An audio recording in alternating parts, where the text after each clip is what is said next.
ವೀಕ್ಷಕರೇ ನಮಸ್ಕಾರ. ಇವತ್ತು ದೇವರಾಜಣ್ಣವ್ರದ್ದು ಒಂದು ಫ್ಲಾಟಲ್ಲಿ ಗಂಧದ ವನ ಇದೆ, ಶ್ರೀಗಂಧದ ವನ ಇದೆ. 9th ಕ್ರಾಸು ಸರ್ಕಲ್ಲಿಂದ ಒಂದು ಸ್ವಲ್ಪ ಕೆಳಗೆ ಬಂದರೆ ಸಿಂಗಟಕೆರೆ ಕಡೆ ರೋಡಲ್ಲಿ ಇಲ್ಲೇ ಇದೆ. ದೇವರಾಜಣ್ಣವ್ರು ಇಲ್ಲೇ ನಿಂತ್ಕೊಂಡಿದ್ದಾರೆ. ನಮಸ್ತೆ. ನಮ್ಮ ದೇವರಾಜಣ್ಣರೇ ನಮಸ್ತೆ. ನಮಸ್ತೆ ಸರ್. ನಿಮ್ಮ ತೋಟ ಎಲ್ಲ ತೋರಿಸಿದ್ರಿ, ಈಗ ಗಂಧದ ಗುಡಿ, ಗಂಧದ ವನ, ಇದರ ಒಂದು ಪರಿಚಯ ಆಗಲಿ ನೋಡಿ. ಇದು ಅವ್ರದ್ದೇ ಗಂಧದ ಒಂದು ವನ. ಎಷ್ಟು ವರ್ಷದ್ದು ದೇವರಾಜಣ್ಣರು ಇದು? 8ನೇ ವರ್ಷ ಕಳೀತು ಸರ್. ಹಾಂ, 8ನೇ ವರ್ಷ ಆಯ್ತಲ್ಲ. 8 ವರ್ಷ ಆಯಿತು. 8 ವರ್ಷ ಆಯ್ತು ಈಗ. ಓ ಹಾಂ, ಇನ್ನೇನು ಇನ್ನೊಂದು 8 ವರ್ಷ ಆದರೆ ಕಟಾವಿಗೆ ಬಂದ್ಬಿಡುತ್ತೆ. ನೋಡೋಣ ಅದು ಯಾವ ದಿವಸಕ್ಕೆ ಬರುತ್ತೆ, ಬರಲಿ. ಬೆಳೆಸ್ಬೇಕು. ಹಾಂ ಹಾಂ, ಕಟಾವಿಗೆ ಎಷ್ಟು ದಿವಸಕಾರ ಬರಲಿ. ಹಾಂ, ನಾವು ಕಟಾವಿಗೆ ಇಷ್ಟು ದಿವಸಕ್ಕೆ ಬರುತ್ತೆ, ಅಷ್ಟು ದಿವಸಕ್ಕೆ ಬರುತ್ತೆ ಅಂತ ಹಾಕಿಲ್ಲ. ಹಾಂ. ಏನೋ ಎಷ್ಟು ಎಕರೆ ಇದೆ ದೇವರಾಜಣ್ಣ? ಇದು 1 ಎಕರೆ ಸರ್. 1 ಎಕರೆ. 1 ಎಕರೆ. ನೋಡಿ ಸ್ನೇಹಿತರೆ, ಈಗ ಆ ಗಂಧದ ವನಕ್ಕೆ ಎಂಟ್ರ್ ಆಗ್ತಾ ಇದ್ದೀವಿ. ಓಹೋ, ನಮಗೆ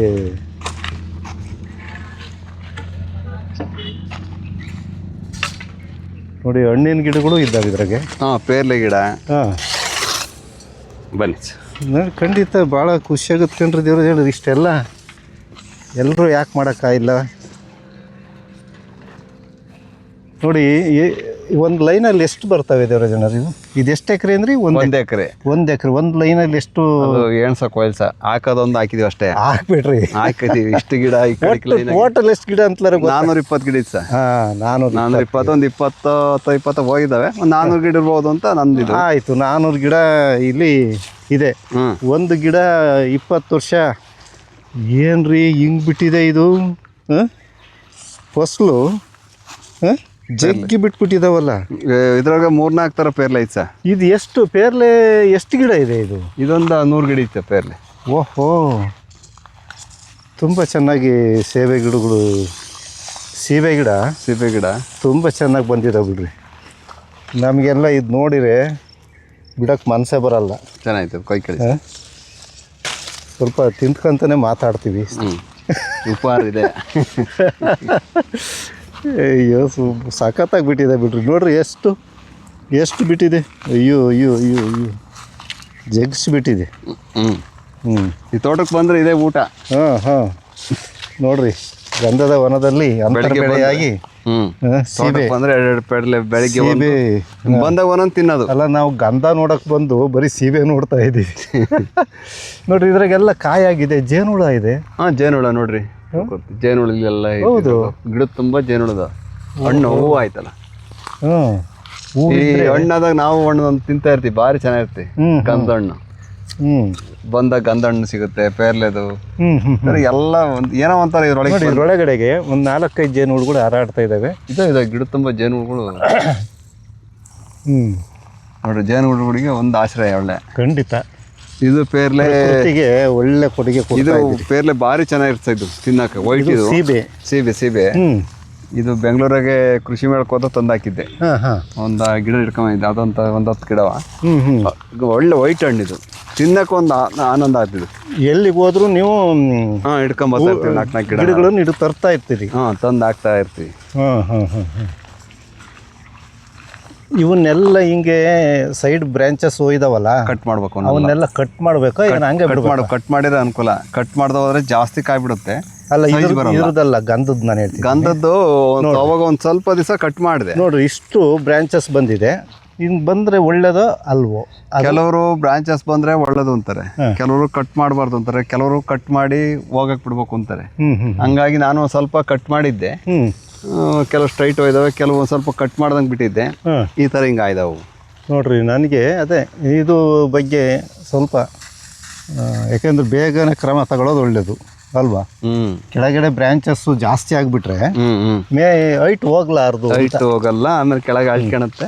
ಹೌದೌದು. ಒಟ್ಟಿಗೆ 400 ಗಿಡ. ಒಂದು ಗಿಡಕ್ಕೆ ಇವತ್ತಿನ ವ್ಯಾಲ್ಯೂಯೇಷನ್ನು 20 ವರ್ಷದ್ದಕ್ಕೆ ಎಷ್ಟಿದೆ? ನೀವು ಗಂಧದ ಬಳಗದಲ್ಲಿ ಇದ್ದೀರಾ? ಇಲ್ಲ, ಇನ್ನೂ ಇಲ್ಲ. ಮತ್ತೆ ಸೇರ್ಪಡೆ ಆಗಿಲ್ಲ ಇನ್ನೂ. ಗಿಡ ಬೆಳೆಸೋಣ ಫಸ್ಟು, ಸೇರ್ಪಡೆ ಆಗೋದೇನೆ. ಸೇರ್ಪಡೆ ಆಗ್ಬೋದು. ಚಿಕ್ಕಮಂಗ್ಳೂರಲ್ಲಿ ನಿಮ್ಮ ಅಧ್ಯಕ್ಷರು ಸಿಕ್ಕಿದ್ರು ಒಂದ್ಸರಿ. ಅವರು ಬಹಳ ಬೇಡಿಕೆ ಇರುವಂಥದ್ದು ಇದು. ನೀವು ಎಷ್ಟು ಬೇಕಾದರೂ ಬೆಳೀರಿ, ನಿಮಗೆ ಒಳ್ಳೆ ರೇಟ್ ಸಿಗುತ್ತೆ. ನೋಡಿ, ಸಪೋಟ ಅದ್ರ ಜೊತೆಗೆ ಬಂದೈತಿ. ಹಾಂ ಹಾಂ ಹಾಂ. ಒಳ್ಳೆ ಈಗ ಹೂ ಸ್ಟಾರ್ಟ್ ಆಗ್ತೈತೆ ಅದು. ಹ್ಞೂ. ಇದು ಕೆಂಪು, ಇದು ಸೀಬೆಕಾಯಿ. ಇದು ಹ್ಞೂ ಹ್ಞೂ. ಇದು ಕೆಂಪಾ? ಇದು ಕೆಂಪು. ಇದು ನೋಡ್ರಿ, ಅಕ್ಕಿ ತಿಂದಿರೋದ ಕಾಣುತ್ತೆ. ಹ್ಞೂ. ನೋಡ್ರಿ. ಹಾಂ ಹಾಂ. ತೈವಾನ್ ಸೀಬೆ. ಹ್ಞೂ ನೋಡಿ, ತೈವಾನ್ ಪಿಂಕ್ ಅಂತಾರಲ್ಲ ಅದ. ಹ್ಞೂ ಚೆನ್ನಾಗಿ ತಿಂದಾಗ್ಬಿಟ್ಟಿದೆ. ಪಕ್ಷಿಗಳಿಗೆ ಆಹಾರ, ಒಳ್ಳೆ ಆಹಾರ.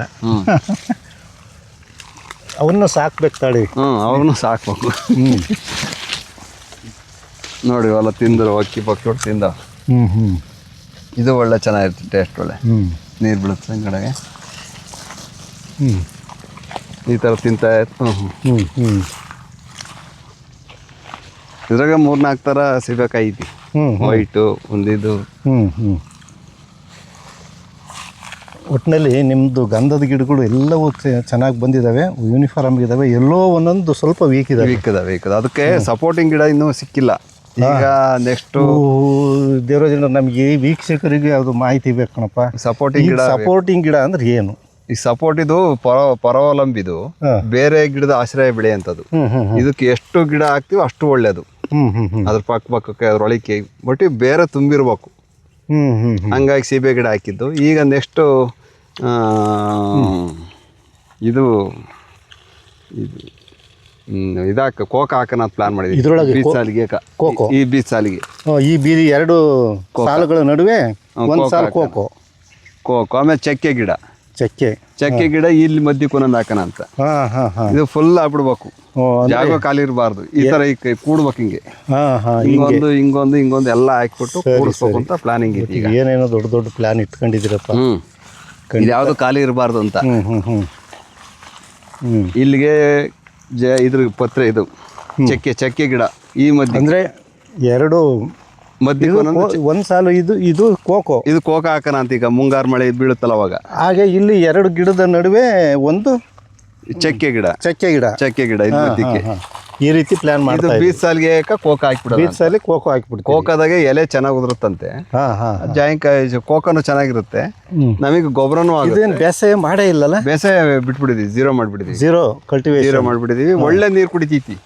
ಈ ಅಕ್ಕಪಕ್ಕದ ಹೊಲದಾಗೆಲ್ಲ ನೀರು ಹರಿದಾಡಿರುವೆ, ನಮ್ಮ ಹೊಲದಾಗ ಒಂದು ಹನಿ ನೀರು ನಿಲ್ಲ ಅಲ್ಲಿ. ಅಷ್ಟು ನೀರು ಕುಡಿತೈತಿ. ಹಿಂಗೆ ಒಯ್ದ್ರೆ ಒಂದು ಚಮ್ ನೀರು ಅಲ್ಲೇ ಒಂದು ಕೊಡಪನ ಒಯ್ದ್ರೆ ಅಲ್ಲೇ ಹೋಗುತ್ತೆ, ಮತ್ತೆ ಬೇರೆ ಕಡೆ ಕರಿಯಲ್ಲ. ಆ ಥರ ಕ್ಲೀನಾಗಿ ಅಲ್ಲೇ ಕುಡಿತಾ ಇರುತ್ತೆ.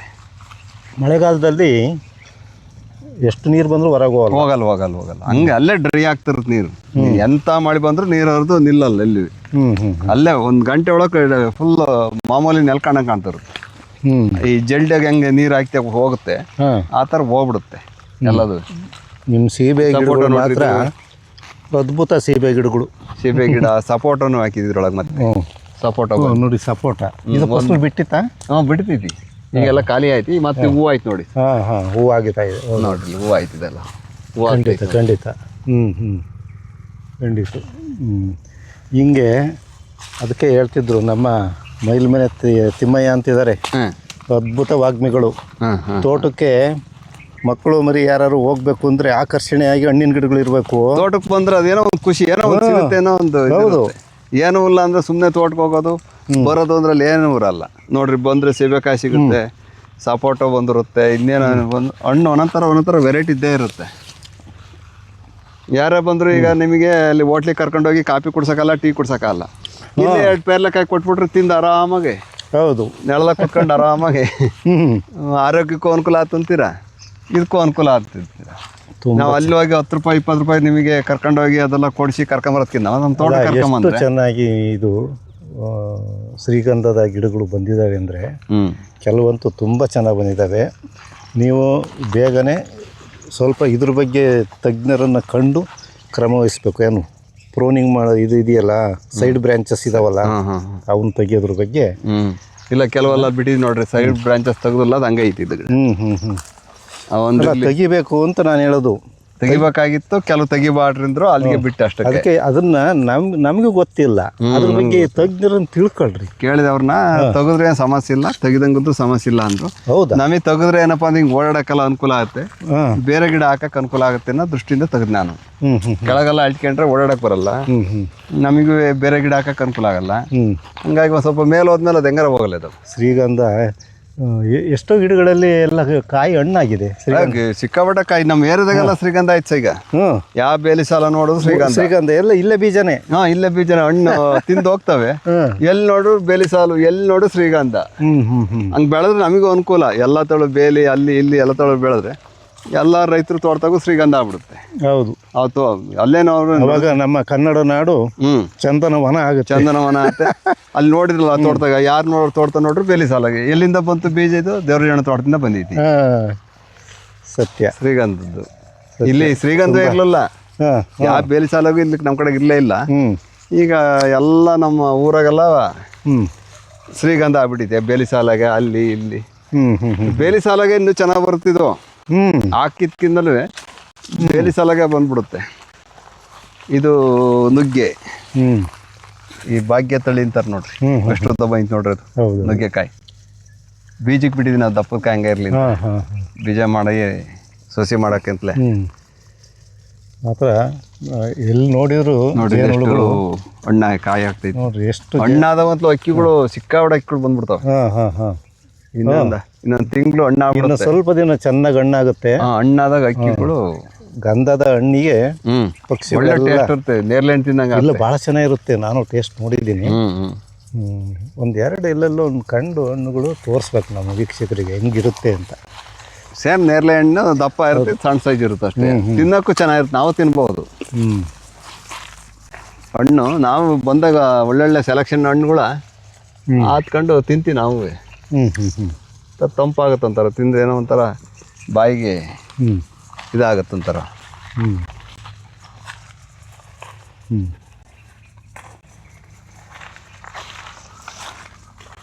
ಒಟ್ಟಿಗೆ ಇದ್ರೊಳಗೆ ಎಲ್ಲ ಥರದ್ದು ಗಿಡ ಬೆಳಿಬೇಕು ಅನ್ನೋ ಇದರಿಂದ ನಾನು ಹಾಕಿದ್ದು. ಶ್ರೀಗಂಧ, ಸಪೋಟೋ, ಎಲ್ಲ ಥರದ ಹಣ್ಣಿನ ಗಿಡಗಳು, ಚಕ್ಕೆ, ಜಾಯಿಕಾಯಿ, ಎಲ್ಲ ಥರದ ವೆರೈಟಿ ಏನು ಬಂದರೂ ಸಿಗಬೇಕು ಹಣ್ಣುಗಳು. ನಮಗೇನೇನು ಸಿಗುತ್ತೆ. ಮತ್ತು ಇನ್ನೊಂದು ನಮಗೆ ಬೆನಿಫಿಟ್ ಏನಂದರೆ, ನಮ್ಮ ಹಸುಗಳು ಮೇಯ್ತಾ ಇದ್ರೊಳಗೆ ಸುಖವಾಗಿ. ನೆಳದು ಬಿಸಿಲು ಬೀಳಲ್ಲ ಅವಕ್ಕೆ. ಆರಾಮ ತಂಪು ವಾತಾವರಣದ ಮೇದ್ ಇಲ್ಲೇ ಮಲಿಕೊಂಬಿಡ್ತಾವೆ. ನಮ್ದು ಸಗಣಿ ಇಕ್ತಾವಲ್ಲ, ಆ ಸಗಣಿ ಇಕ್ಕಿದ್ದು ಆ ಜಾಗದಾಗ ಚೆನ್ನಾಗಿ ನೀರು ಕುಡಿತಿದ್ನಲ್ಲ, ಸ್ಮೂತಾಗಿ ಬರುತ್ತೆ. ಎರೆಹುಳು ಬರ್ತವೆ. ಇದ್ರಾಗೂ ಎರೆಹುಳುಗಳು ಇದಾವೆ, ಚೆನ್ನಾಗಿ ಎರೆಹುಳುಗಳು ಇದಾವೆ. ನಾವೇನಾರು ಗುದ್ಲಿ ತಂದು ಏನಾರು ಗುಂಡಿ ಏನಾರು ತೆಗಿಬೇಕು ಅಂದರೆ ಆರಾಮಾಗಿ ಎರೆಹುಳುಗಳು ಸಿಗ್ತವೆ. ನೀರು ಹಂಗೆ ಕುಡಿತಿದ್ನಲ್ಲ, ಎಷ್ಟೇ ನೀರು ಬಿಡ್ರಿ ನೀರು ಹೊರಗೆ ಕರೆದ ಹೋಗಲ್ಲ. ನಾವೆಲ್ಲ ಬೇರೆ ತೋಟಗಳು ನಮ್ಮ ಈಗ ಸ್ಪ್ರಿಂಕ್ಲರ್ ಜೋಡಿಸಿದಿರಲ್ಲ, ಇದಕ್ಕೆ ನೀರು ಕೊಡ್ಬೇಕಂಗಾರೆ. ನೀರು ಬೇಸಿಗೆ ಟೈಮೇ ಬಿಟ್ಟರೆ ನಮಗೆ ಸೀಬೆ ಗಿಡಕ್ಕೆ ಬೇಕಾಗುತ್ತೆ. ಶ್ರೀಗಂಧಕ್ಕೆ ಜಾಸ್ತಿ ಬೇಡ ಅಂತ ಹೇಳ್ತಾರೆ. ಸೀಬೆ ಗಿಡ ಇದಾವಲ್ಲ, ಸೀಬೆ ಗಿಡಗಳಿಗೆ ಫಸಲು ಬೇರೆ ಇದೆ ಅದರಲ್ಲಿ. ನಮ್ಮ ಡ್ರೈ ಲ್ಯಾಂಡ್ ಆಗಿರೋದ್ರಿಂದ ಸ್ವಲ್ಪ ನೀರು ಕೊಟ್ರೆ ಅನುಕೂಲ. ಆರಾಮ ಆರೋಗ್ಯಕರಾಗಿ ಇರ್ತಾವೆ ಗಿಡ. ಇಲ್ದ ಹೋದ್ರೆ ಬೇಸಿಗೆ ಬಿಸಿಲು ಜಾಸ್ತಿ ಇರುತ್ತೆ ನಮ್ಮಲ್ಲಿ. ಹಂಗಾಗಿ ಸ್ವಲ್ಪ ನೀರು ಬೇಸಿಗೆ ಟೈಮೇ ಬಿಟ್ಟರೆ ಸಾಕು, ಮಳೆಗಾಲದಾಗ ಬೇಕಾಗಲ್ಲ. ಮೇವು ಬರುತ್ತೆ ಒಂದು ಸ್ವಲ್ಪ, ಹಸುಗಳಿಗೆ ಮೇಯಕ್ಕೆ ಇದಕ್ಕೆಲ್ಲ ಅನುಕೂಲ ಆಗುತ್ತೆ. ಇಲ್ಲೆಲ್ಲ ಒಂದು ಸ್ವಲ್ಪ ಜಾಯಿಕಾಯಿ ಗಿಡಗಳನ್ನೆಲ್ಲ ತಂದು ಹಾಕಿದ್ದೆ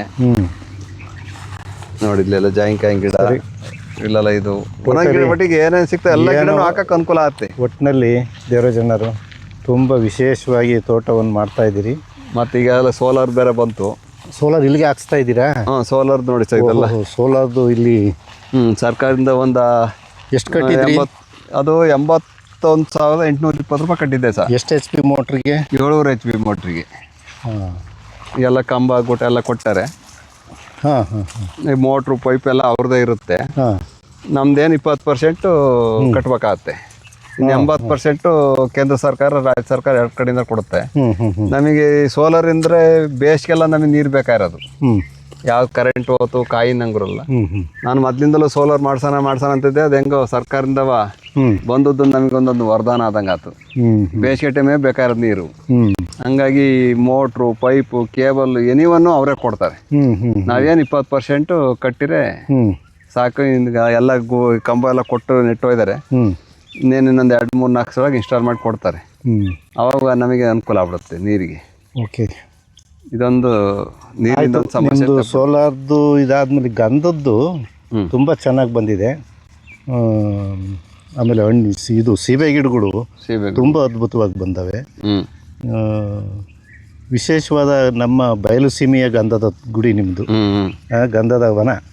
ಹಾಗಾಗಿ ಇಲ್ಲ ಇಲ್ಲೆಲ್ಲ ಪೇರ್ಲೆಕಾಯಿ ಸಿಗ್ತೇವೆ ಅನ್ನೋದು ಇಲ್ಲೇ ಒಂದೇ ನೀವು ಇದೆ ಪ್ಲಾಂಟೇಶನ್ ಮಾಡ್ತೀನಿ ಅಂದ್ರಲ್ಲ, ಕೋಕೋ ಜಾಯಿಕಾಯಿ ಆಮೇಲೆ ಅದೆಲ್ಲವನ್ನ ಪ್ಲಾಂಟೇಶನ್ ಮಾಡಿ ಚಕ್ಕೆ ಇವನ್ ಪ್ಲಾಂಟೇಶನ್ ಮಾಡಿದ್ಮೇಲೆ ಇನ್ನೊಂದು ವಿಡಿಯೋ ಮಾಡಿ ಸರಿ ಹಾಕ್ತೀನಿ. ಒಟ್ಟಿನಲ್ಲಿ ತುಂಬ ಚೆನ್ನಾಗಿ ಮಾಡ್ತಾಯಿದ್ರಿ ನೀವು. ಈ ಒಂದು ಇದರಲ್ಲಿ ಯಶಸ್ವಿಯಾಗಿ ನಮ್ಮ ಸುತ್ತಮುತ್ತ ಇರ್ತಕ್ಕಂಥ ಎಲ್ಲ ನಮ್ಮ ರೈತ ಬಾಂಧವರಿಗೆ ಮಾದರಿ ರೈತರಾಗಿ ಬರುವಂತ ಇರೋದು ನಮಗೆಲ್ಲ. ಇದನ್ನ ನೋಡ್ಕೊಂಡು ಇನ್ನೊಬ್ರು ರೈತರು ಮಾಡ್ಲಿ ಅನ್ನೋದು ನಮ್ಮ ಅದೇ ಮಾಡ್ಲಿ, ಎಲ್ಲರೂ ಮುಂದೆ ಬರಲಿ ಅನ್ನೋ ಒಂದು ಅಪೇಕ್ಷೆಯಿಂದ ಎಲ್ಲರೂ ಅಪೇಕ್ಷೆ ಇದೆ ನಿಮ್ಮದು. ಖಂಡಿತ ತುಂಬ ಸಂತೋಷ ಆಯಿತು ಜನರೇ. ಧನ್ಯವಾದ. ಸರಿ ನಮಸ್ಕಾರ ಸರ್. ನಮಸ್ಕಾರ. ನಮಸ್ತೆ.